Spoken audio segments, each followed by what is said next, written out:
Hello everyone. So we have been learning about gypsum product for a while now, and today we shall be continuing with one of the important topics from examination point of view, and also if you are planning to appear for NEET. I am Dr. Riddhi Lalan, author of Dental Material Mind Map book and a prosthodontist who's teaching you prostho and dental material. In the previous video, we have already seen the type of gypsum products, the reaction that happens, and how do we manipulate. But then what happens at the microscopic level? So here we have two very well-known theories, one known as colloidal theory and the next one being the dissolution precipitation theory. So according to colloidal theory, what happens is that the gypsum, when reacts with water, it actually forms a colloidal sol, which then converts into gel, which then hardens. So this is the basic reaction that occurs. Now, the solid gel is basically nothing but your set gypsum. But this was not accepted because it is never solidified gel state. You know how gypsum looks when it sets, right? So this was then not accepted. Then came the hydration theory that said that the rehydrated particles were actually bonded via hydrogen to the sulfate group. This was also not that well accepted. And then came the last theory and the most accepted, dissolution precipitation theory. So what happened in this theory was, let's take an example of iced tea, okay? So you have tea, you put it in water and you start mixing it. What happens? It forms a solution. But now there are particles that actually come out of the water and form those small particulated matter which interlock and form a strong bond. This is nothing but how gypsum sets.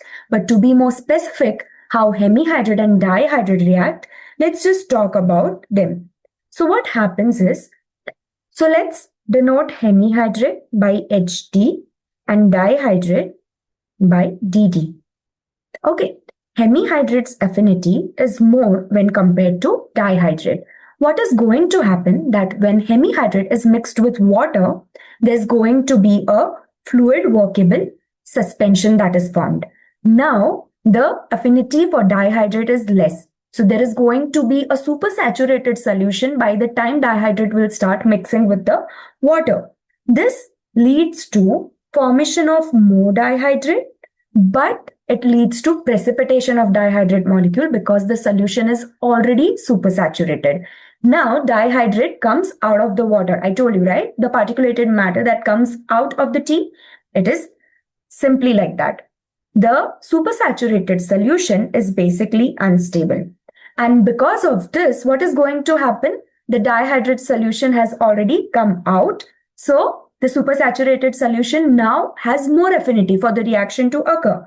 And the hemihydrate will continue dissolving in water. Because of this continuous dissolution, what is going to happen? Again, hemihydrate converts into dihydrate. Dihydrate, because of hypersaturation, just gets precipitated outside. So this dihydrate leads to formation of interlocking molecule. And this interlocking molecule gives a hard set mass. How does it look like? So this hard set mass actually is like spherulites.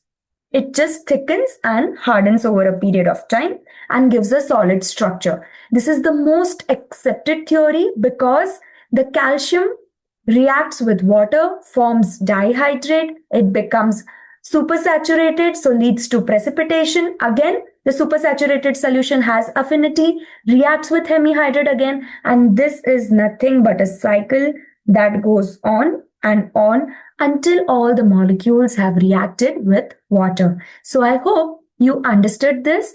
And if you are confused, don't worry. You can always go and refer to the book. You can also check the other videos in the playlist if you like this. And you can always purchase the book to simplify the topic. There is the link given below. You can always go visit the website and order your book today. Now, let's talk about solving the flashcard. Why is dissolution precipitation theory considered superior to that of colloidal theory? Because it actually occurs by dissolution of hemihydrate followed by precipitation and growth, and not by gel formation. Gel does not explain the reaction basically, but this actually resonates with what might happen. Let's talk about the MCQ. During gypsum setting, the driving force for precipitation of calcium sulfate dihydrate. Okay, so what is important here is the dihydrate. How does it happen? Increase in pH of solution, higher solubility of dihydrate than hemihydrate, evaporation of water, lower solubility of dihydrate than hemihydrate. So we need to understand that pH is not related, neither is evaporation of water, because it is reacting with water. Water stays there. Now, if dihydrate was more soluble than hemihydrate, what would have happened? Dihydrate would have started dissolving, right? But that did not happen. Dihydrate actually got out of the solution. So the solubility is less. So lower solubility of dihydrate when compared to hemihydrate is the correct answer. If you were able to answer this, it's wonderful. But if you want to test yourself, you need to go back, download the app today, solve all the flashcards and MCQ, and let me know your score in the comment section. Don't forget to like, share, and subscribe. At the same time, I want you to go refer to the book because it's going to be fun when you read dental material. Thank you.